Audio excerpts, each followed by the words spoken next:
Deus é bom e o diabo não presta. Ele é um derrotado na sua vida. Nunca esqueça disso. O diabo, ele é derrotado na sua vida. E a palavra diz que a arma forjada contra você, ela não vai prosperar. Diga assim: arma forjada contra a minha vida, ela não irá prosperar, porque eu estou guardado, protegido. Eu tenho um Deus, que Ele é o Senhor dos Exércitos, nunca perdeu uma batalha, e não vai ser a minha que Ele vai perder. Seja vitorioso em Jesus Cristo.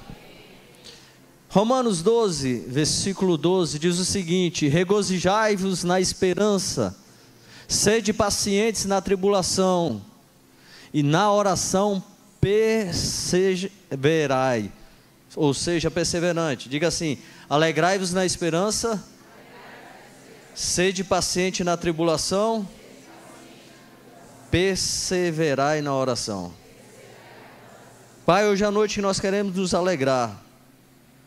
Hoje à noite que nós queremos ser pacientes. E é hoje à noite que nós queremos perseverar na Tua palavra, nas Tuas promessas, naquilo que o Senhor disse a nosso respeito. O diabo tenta mudar o nosso foco. O diabo tenta confundir a nossa mente. O diabo tenta fazer com que nós desistamos com facilidade daquilo que o Senhor falou. Ele luta para que a palavra que o Senhor disse ao nosso respeito caia no mar do esquecimento. Mas essa noite nós queremos cancelar toda amnésia. Cada palavra dita será relembrada. Cada palavra revelada irá gerar convicção. Irá gerar uma esperança com expectativa. E hoje à noite que nós iremos, ó Pai, dizer para o Senhor: nós estamos prontos para viver tudo aquilo que o Senhor planejou a nosso respeito, em nome de Jesus. Alegrai-vos na esperança. Para esperar é preciso ter algo que sustente, algo que eu acredite, algo que vá além da visão humana que tem me apresentado circunstâncias. Algo que me desperte. Para me alegrar, eu tenho que ter expectativa. Só quem tem expectativa se alegra. Eu já falei aqui que a fé é uma esperança baseada numa expectativa. Porque quem tem expectativa tem foco. Quem tem expectativa espera. Quem tem expectativa confia, independente da situação que está vivendo. Esperar é ter algo que atrai o seu foco. Eu espero aquilo que atrai o meu foco. Pedro andou sobre as águas quando ele tinha foco. Foi focado em Jesus que Pedro, ele andou sobre as águas. Enquanto ele estava olhando para Jesus, ele estava caminhando. Não foi o tamanho das ondas que fizeram Pedro afundar. Porque o tamanho da onda, quando Pedro estava andando sobre as águas, era o mesmo tamanho da onda quando Pedro começou a afundar. A força do vento, não foi a força do vento que fez Pedro afundar. Porque a intensidade da força do vento, quando Pedro estava andando, foi a mesma intensidade do vento quando Pedro começou a afundar. O que levou Pedro a afundar não foi o tamanho das ondas, nem a força do vento, foi porque ele tirou o foco de Jesus. Ele parou de olhar para Jesus e começou a reparar ao redor. Quando você tira o foco de Jesus, quando você tira o foco da palavra, e você começa a ser acometido, influenciado pelaquilo que está ao seu exterior, você vai começar a afundar.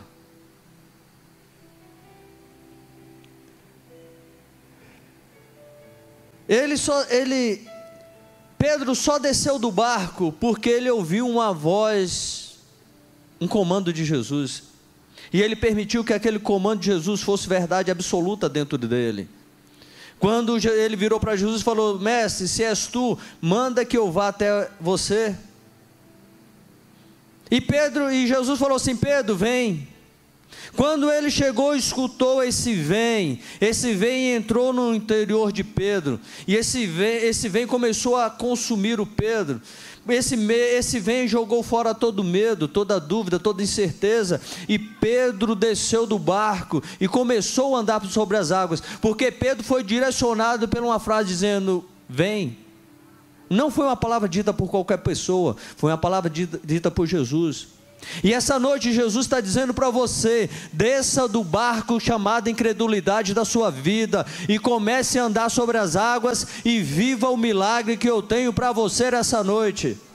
Eu quero repetir, Jesus está dizendo para você hoje à noite: desça do barco chamado incredulidade, comece a andar sobre as águas e viva o milagre que o Pai tem para você.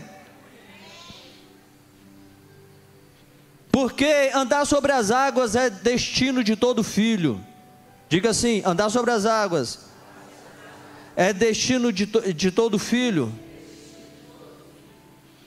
Eu quero ler com vocês Isaías 40, versículo 27 ao 31. Eu estava de madrugada, às 3 horas da manhã, orando, meditando nessa mensagem, terminando essa mensagem, e Deus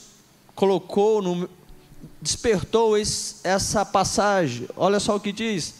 Está aparecendo ali, por que não está aparecendo ali? Porque dizes, ó Jacó, e falas, ó Israel: o meu caminho está encoberto ao Senhor, o meu direito passa desapercebido por Deus. Deus falou comigo: existem pessoas que estão vindo por culto ocioso, estão queixando, reclamando, dizendo que o direito dela está desapercebido e que o caminho dela está encoberto. O próximo versículo 28, o 28 diz: não sabes, não ouvistes que o eterno Deus, o Senhor, o Criador dos fins da terra, não se cansa e nem se fadiga. Deus mandou dizer para você: Deus não se cansa e Deus não se fadiga. Deus mandou dizer para você: olha, se você pegar um retrato meu há 1000 anos atrás, e se você tirar um retrato hoje meu, Deus está dizendo, vai ser a mesma imponência.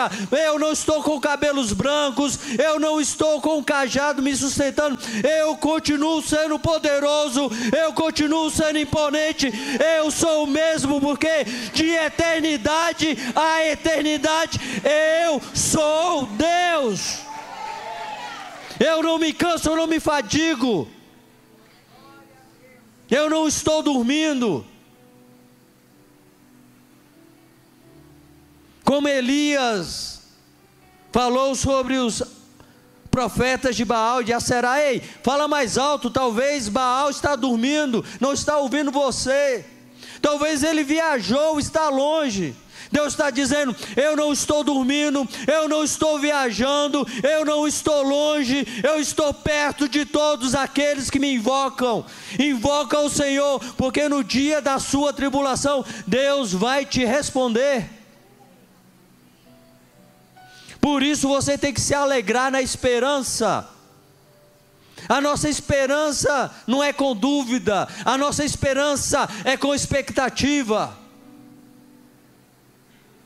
Eu não acho que eu vou ser curado, eu vou ser curado. Eu não acho que a porta vai fechar, vai se abrir, a porta vai se abrir. Eu não acho que o meu filho vai voltar, não, o meu filho vai voltar. E por isso eu me alegro. E por isso eu não sou influenciado, e por isso eu não temo, e por isso eu não duvido. É por isso que Paulo fala: alegrai-vos na esperança. E olha só que continua: não se fadiga É insondável o seu entendimento, dá força ao cansado e multiplica a força daquele que não tem vigor. Deus está dizendo: hoje à noite eu vou dar força a todo aquele que está cansado, e eu vou multiplicar a força de todo aquele que não tem vigor. Ei, parece que você chega aqui no culto Souza arrastado, parece que você está com 1 tonelada sobre os pés, parece que é uma estrada longa. Deus está dizendo: eu vou tornar esse caminho curto, porque eu vou te dar vigor, o mesmo vigor que Davi tinha. Cada um daqui serão como Davi, matadores de gigantes.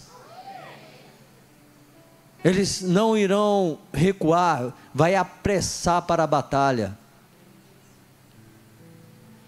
porque eu sei em quem tenho crido. Eu estou bem certo que Ele é poderoso para guardar o meu tesouro até o dia final. Desde pequeno eu escutava essa música da harpa cristã. Eu sei em quem tenho crido. Porque eu não vou duvidar? Porque eu sei em quem tenho crido. Porque eu não vou chorar? Porque eu sei em quem tenho crido. Porque eu não vou murmurar? Eu sei em quem tenho crido. Eu vou ser como José. Eu vou confiar na casa de Potifar. Eu vou confiar ali na masmorra, na prisão. Porque existe um destino para a minha vida. Eu vou ser enviado para o palácio. Ei, querido, você não vai ficar na masmorra. Deus vai te levar para o palácio. E ainda vai governar sobre Faraó. E as pessoas virão até você, porque você não tomará emprestado, mas você terá recurso suficiente para emprestar e abençoar pessoas. E o versículo 30 diz: os jovens se cansarão e se fadigarão, os moços certamente cairão, mas os que esperam no Senhor renovarão as suas forças, subirão com asas como águias, correrão e não se cansarão, caminharão e não se fadigarão. Ei, se alegre em Deus, porque você vai correr como asas, como águia. Você vai correr, não vai cansar e não vai se fadigar. Vai ter luta, vai, mas você não vai se fadigar. Você vai vencer. Você vai prosperar.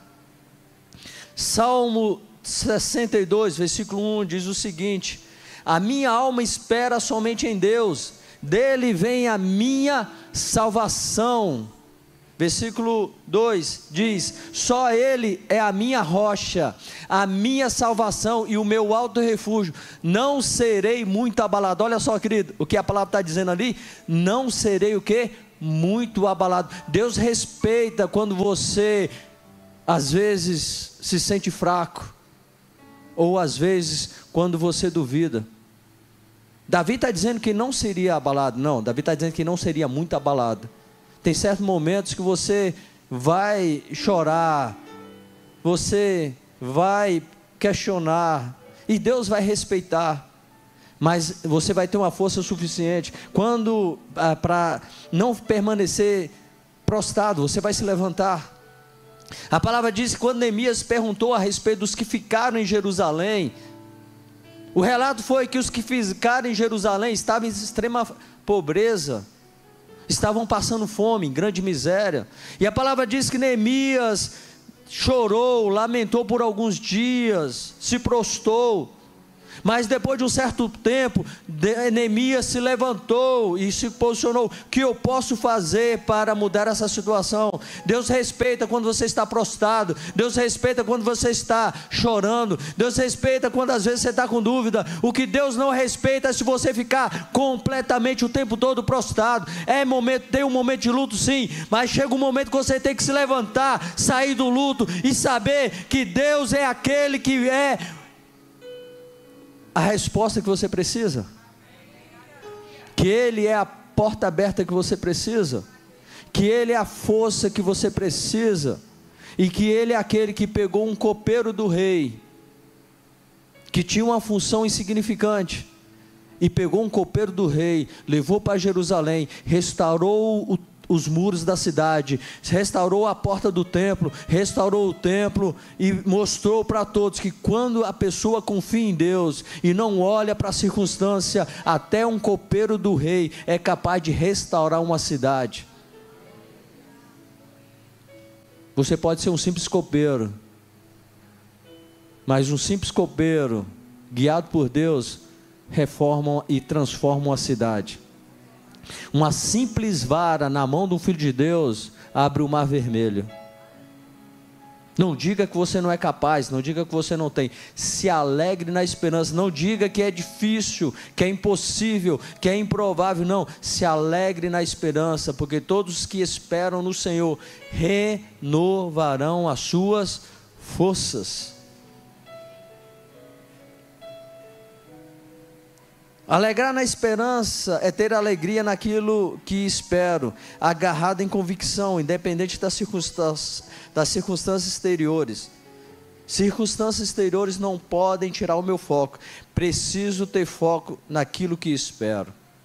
O que você está esperando em Deus? Não perca o foco. O pai do filho pródigo é um exemplo claro. O filho foi embora, pegou tudo, a metade de tudo e se mandou, foi para uma terra longínqua. E quando ele decidiu, perdeu tudo, se arrependeu e voltou, a palavra diz que Jesus conta na parábola que o pai avistou ele de longe, e todos os dias o pai estava aguardando o filho voltar. Ele tinha alegria. Ele se alegrava na esperança que o filho dele iria voltar. Por isso ele estava o tempo todo aguardando. E a palavra diz que ele, avistando de longe, correu até ele. E o filho vem: pai, pequei contra o Senhor, contra o céu. Já não sou digno que seja chamado seu filho. Trata-me como seu servo. E ele falou não. Abraçou, beijou, colocou a capa nos ombros, colocou o anel de autoridade nos dedos, colocou a sandália nos pés. Porque o filho nunca deixa de ser filho, mesmo que tenha errado, mesmo que tenha ido para uma terra distante. Deus sempre estará esperando, aguardando a sua volta. E não é para que você seja servo, não, é para que você seja filho, porque você nunca deixou de ser filho. Os seus pecados não tirou a sua identidade. Eu quero repetir: os pecados que você cometeu não tem poder para tirar a sua identidade de filho. Você sempre vai ser filho de Deus. Você pode voltar um filho arrebentado, você pode voltar um filho destruído, mas Deus é aquele que pega você, coloca a capa, coloca o anel, coloca a sandália e diga: ei, venha se alegrar comigo, porque esse filho estava morto, mas reviveu. Deus está dizendo: existem coisas mortas na sua vida que Deus quer trazer vida. Existem coisas mortas na sua vida que Deus quer trazer vida. Diga isso para a pessoa do seu lado.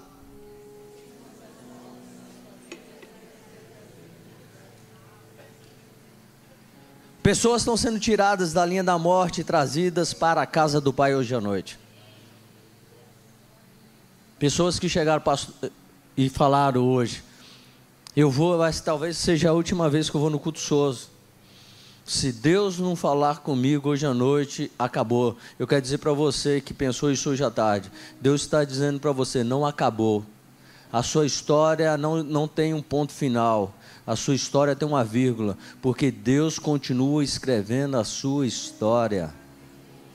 O diabo tentou, te convenceu, te tirou do caminho, mas Deus está trazendo você de volta aqui para a casa dele. A mesma casa que você saiu quando você estava bem, Deus trouxe você aqui de volta, porque Deus está dizendo: eu quero mudar a sua vida e eu quero mudar a sua história.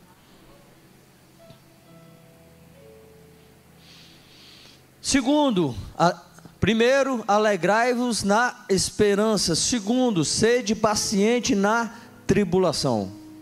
Uma coisa que você precisa aprender para ser paciente na tribulação: você precisa ter raiz profunda. Diga assim: eu preciso ter raiz profunda para passar pela tribulação. Na parábola do semeador, Jesus diz que uma semente caiu sobre a terra, logo veio os pássaros e comeu. Outra semente caiu sobre o solo rochoso, ela chegou até crescer, mas porque não tendo raiz profunda, ela secou. Outra caiu entre os espinhos cresceram juntamente com ela, porém eles cresceram mais rápidos e a sufocaram. E outra caiu numa terra boa, que produziu a 30, a 60 e a 100.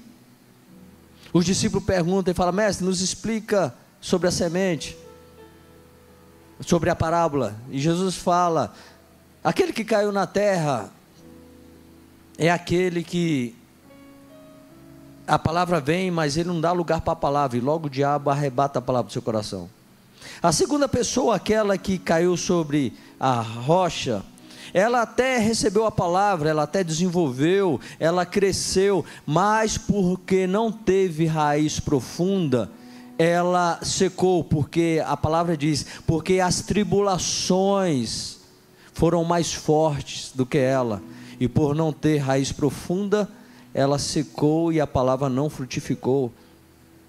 Ser paciente na tribulação é você meditar na palavra de dia e de noite.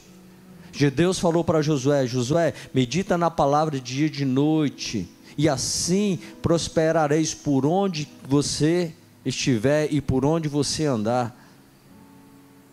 Você precisa ter raiz profunda.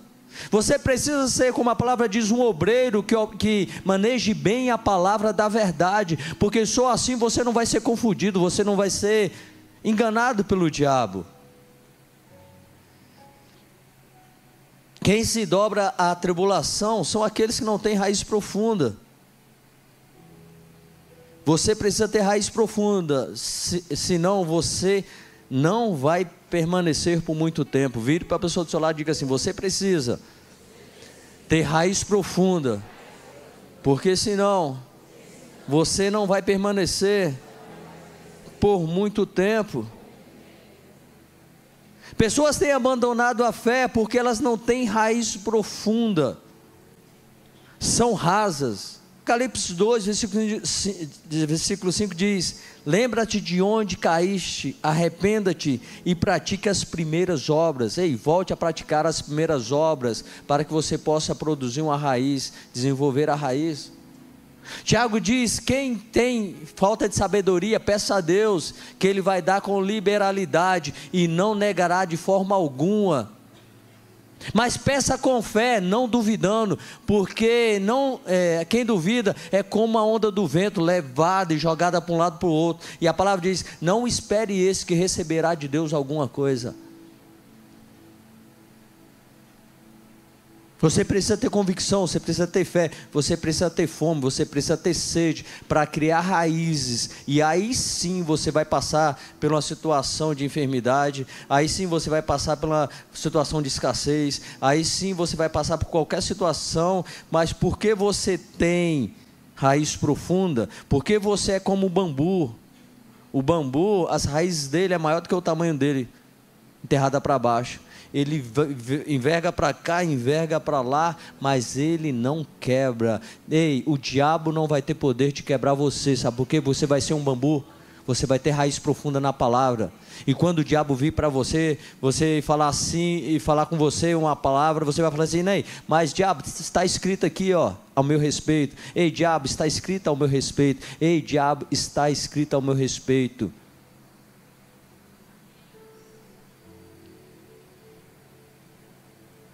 Pessoas que perdem o foco por causa de orações não respondidas.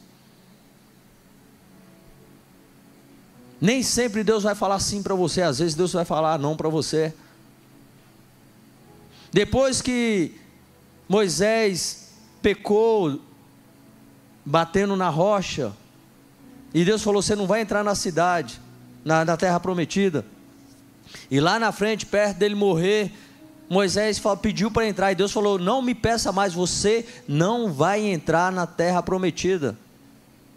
Não entrou naquele momento, mas depois lá no Monte da Transfiguração, ele entrou na terra prometida. Às vezes Deus está dizendo um não para você agora, mas lá na frente Deus vai dizer um sim para você. Respeite o não de Deus, porque o não de Deus para você é protetivo. Tenha a raiz profunda para aceitar o não de Deus. Tem pessoas que quando ouvem o não de Deus, fica mimizento. Eu vou desviar, eu vou sair da igreja, eu vou abandonar o caminho. Ei, faça isso não, querido, porque Deus vai dizer não para você. Davi, quando pecou, o filho dele de Betseba, ele ficou jejuando, ficou orando, e Deus falou: não vai viver a criança, e a criança morreu.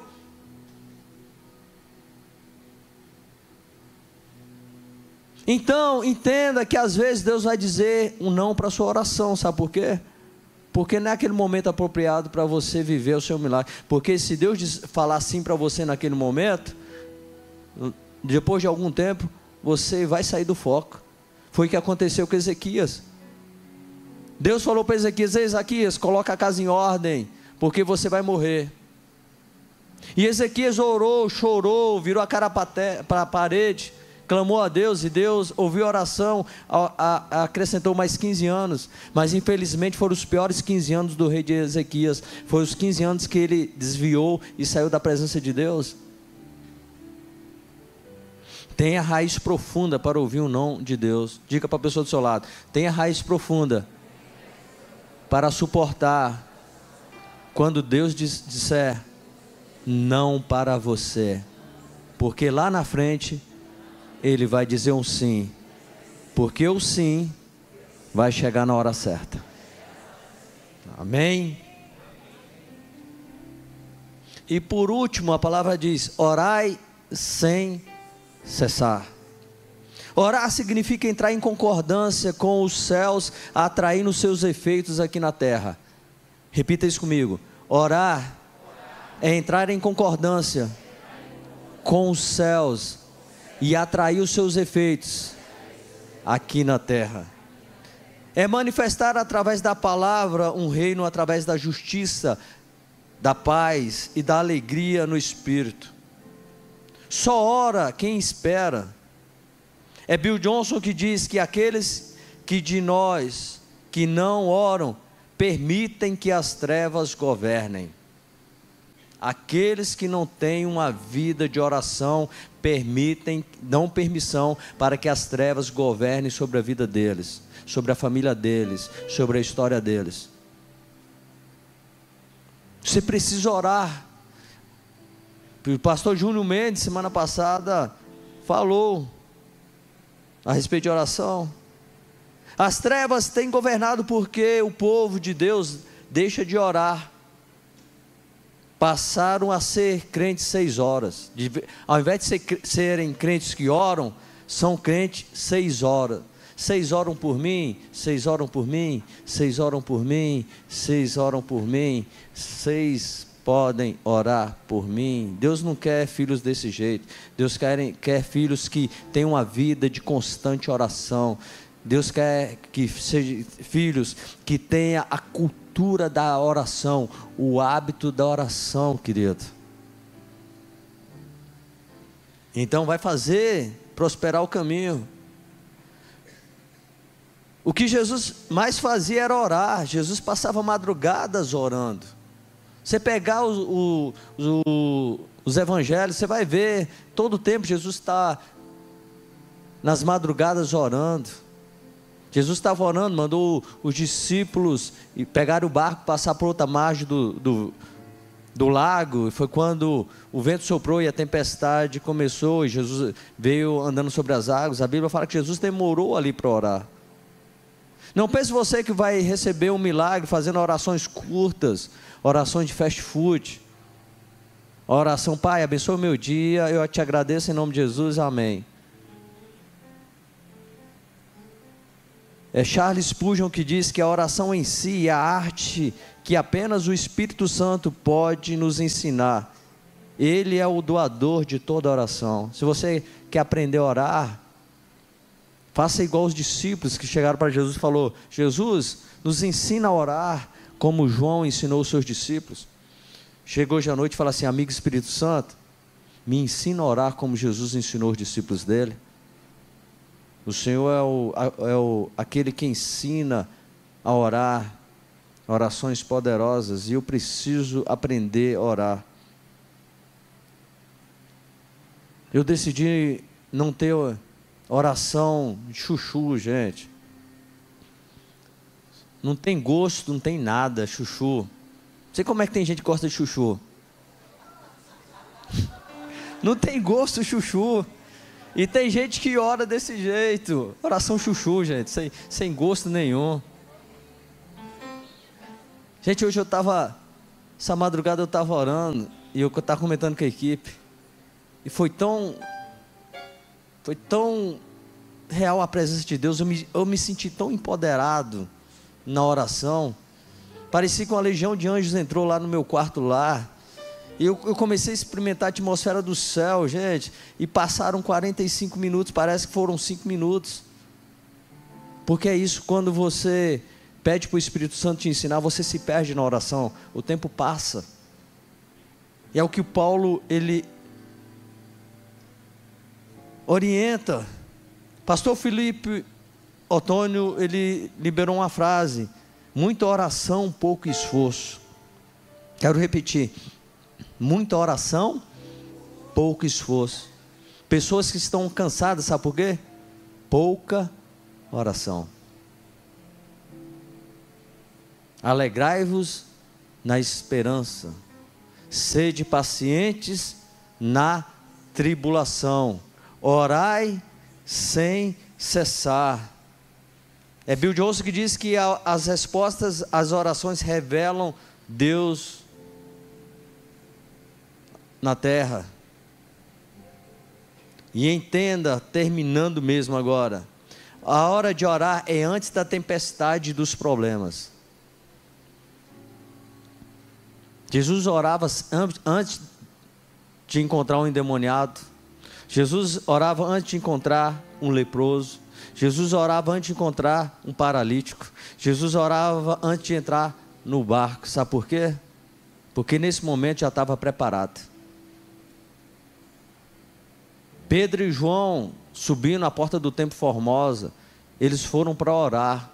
Não porque estavam vazios, mas eles subiram ao monte orar, para o templo orar, porque eles estavam o quê? Cheios. Um paralítico pede para ele uma moeda, e eles falam assim: olha para nós, eu não tenho prata, eu não tenho ouro, mas o que eu tenho eu te dou, em nome de Jesus Cristo Nazareno, levanta e anda. E ele pegou ele pelas mãos e o levantou, e num salto ele entrou no templo glorificando a Deus.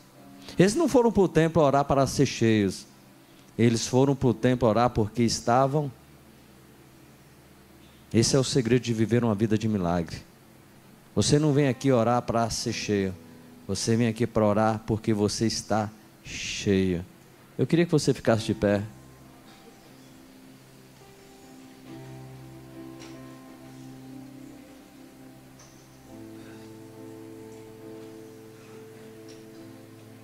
A hora de orar é antes da tempestade, dos problemas, como Jesus orava, clamando a Deus nos montes, em particular, quando nada estava acontecendo de errado. Era o momento que Jesus mais gostava de orar. É assim que armazenamos poder e criamos uma atmosfera interior de paz e fé, que levamos conosco para a situação perturbadora. Muitas vezes oramos sem esperar uma resposta, somente para desencargo de consciência, para aliviar o que está dentro da gente. Mas nós somos projetados para receber resposta. O homem foi projetado para receber resposta, a mulher foi projetada para receber a resposta, e Deus o tempo todo quer responder às suas orações. Assim como Jesus falou: peçam e receberão, para que a alegria de vocês seja completa. Feche os seus olhos.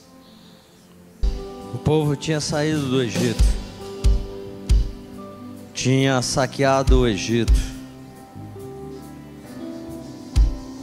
estava rumo à terra prometida, mas a palavra é que Deus endureceu o coração de Faraó, e ele se arrependeu, e ele voltou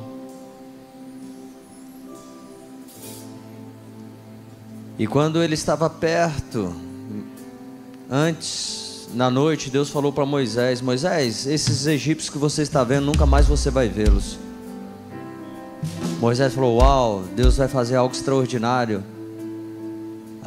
Talvez Deus desça fogo do céu, talvez Deus dê chuva de pedra, talvez Deus mande a peste. E Moisés foi convicto. E o exército de Faraó estava bem perto, e a palavra diz que Moisés clamou, e Deus virou e falou assim: ei Moisés, por que clama a mim? Manda o povo marchar. Toma uma atitude, se alegre na palavra que eu já falei, seja paciente na tribulação. Parece que o exército vai chegar, seja paciente, orai sem cessar e aguarde. O mar vai se abrir, você vai entrar, os inimigos vão entrar também. Só que o mar, que para um é um grande livramento, para outros é a morte, porque não reconheceram Deus como único. Então reconhece o Senhor em todos os seus caminhos, e Ele vai endireitar as suas veredas. Deus quer endireitar as suas veredas, mas para isso Deus quer que você se alegre na esperança, se alegre convicto que a palavra que Deus falou ao seu respeito, ela vai cumprir. Quando Deus repete uma palavra o tempo todo para você, é Deus dizendo: eu não esqueci do que eu prometi para você, estou te lembrando que eu vou cumprir a palavra que eu disse a seu respeito. Portanto, seja paciente nessa situação que você está vivendo, não perca o foco, porque se você perder o foco, você vai afundar. Mantenha o foco na tribulação e você vai andar sobre as águas. E por último, orai sem cessar, porque a oração atrai a atmosfera do céu e seus efeitos, para que eles se manifestem aqui na terra. Levante as suas mãos. Uma noite de mudança, Pai, uma mudança de postura. Pessoas que não se alegravam na palavra que o Senhor liberou, porque deixaram no mar do esquecimento. Elas estão dizendo hoje que elas vão voltar a acreditar naquela palavra. Aquela palavra vai se cumprir, mesmo que pareça que passaram 10 anos e elas perderam a esperança. Deus, a palavra que o Senhor disse ao respeito não vai voltar vazia. Por isso nós temos motivo para se alegrar, porque toda a palavra que o Senhor falou vai se cumprir na nossa vida, em nome de Jesus. Nós iremos permanecer firmes, nós não iremos, Pai, negociar com o diabo, nós não iremos negociar com a dúvida, nós não iremos negociar com a incerteza, nós não iremos negociar com o laudo médico, nós não iremos negociar com essa porta fechada. Essa porta fechada vai ter que se abrir. Nós não iremos negociar com a sentença que está sendo encaminhada. Haverá uma mudança nessa sentença na justiça. O Senhor vai mostrar, Pai, para o juiz que é o Senhor que julga e é o Senhor que governa. Pai, nós iremos permanecer firmes, ó Pai, constante, e nós iremos ter uma vida de oração, porque a pessoa que ora, Pai, a pessoa que ora terá pouco esforço. Pai, nós queremos dizer para o Senhor: estamos cansados de usar muita força, gastar muita energia, e nós iremos, ó Pai, gastar nossa energia na oração, porque o esforço para receber, ó Pai, aquilo que nós estamos pedindo ao Senhor será mínimo, porque a palavra diz: e as bênçãos virão e te alcançarão. Nós tomamos posse, Senhor, dessa palavra em nome de Jesus. Eu queria abençoar a tua semana, eu quero abençoar o seu mês de julho. Eu quero abençoar para que você tenha, você que está com vigor pouco, Deus vai te dar força. Você que se encontra cansado, como a palavra diz, Deus vai aumentar a sua força, Deus vai aumentar o seu vigor, porque Deus não se cansa, Deus permanece o mesmo. Que o mês de julho venha a ser um mês de respostas, o mês de julho venha a ser um mês de porta aberta, o mês de julho venha a ser um mês onde aquilo que você tem buscado, o milagre que você tem buscado, seja o mês que você vai viver o seu milagre. Eu declaro um mês de julho de graça, eu declaro um mês de julho de favor, eu declaro um mês de julho do sobrenatural, eu declaro um mês de julho com sozo, com a cura, com a salvação e com a libertação. Eu declaro o mês de julho com o mês do Shalom, o nada quebrado, o nada faltando e o nada fora do lugar, em nome de Jesus. Amém. Amém. Eu abençoo você com a semana extraordinária. Você que quer receber oração, a equipe vai se posicionar, nós estaremos orando por você. Saia convicto de que hoje à noite Deus virou uma chave na sua vida. Vá em paz em nome de Jesus.